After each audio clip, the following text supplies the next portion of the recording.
Warning, this video contains ideas which are not government approved. Imagine for a moment that somewhere in the middle of Texas there was a large foreign military base.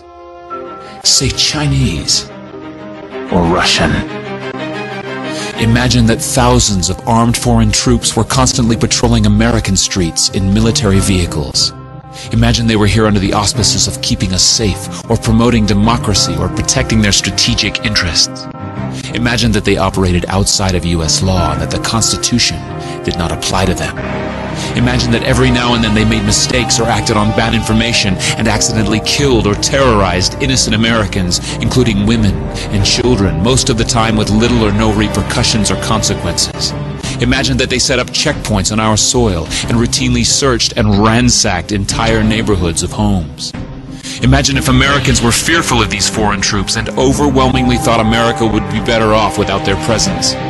Imagine if some Americans were so angry about them being in Texas that they actually joined together to fight them off in defense of our soil and sovereignty because leadership in government refused or were unable to do so. Imagine that those Americans were labeled terrorists or insurgents for their defensive actions and routinely killed or captured or tortured by the foreign troops on our land.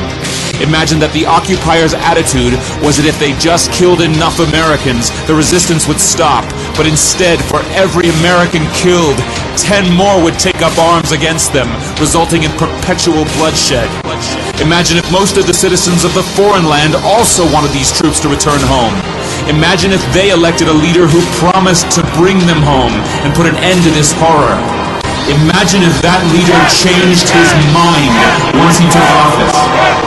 The reality is that our military presence on foreign soil is as offensive to the people that live there as armed Chinese troops would be if they were stationed in Texas. Shutting down military bases and ceasing to deal with other nations with threats and violence is not isolationism. It is the opposite. Opening ourselves up to friendship, honest trade, and diplomacy is the foreign policy of peace and prosperity. It is the only foreign policy that will not bankrupt us in the short order, as our current actions most definitely will. I share the disappointment of the American people in the foreign policy rhetoric coming from the administration. The sad thing is, our foreign policy will change eventually, as Rome's did, when all budgetary and monetary tricks to fund it are exhausted.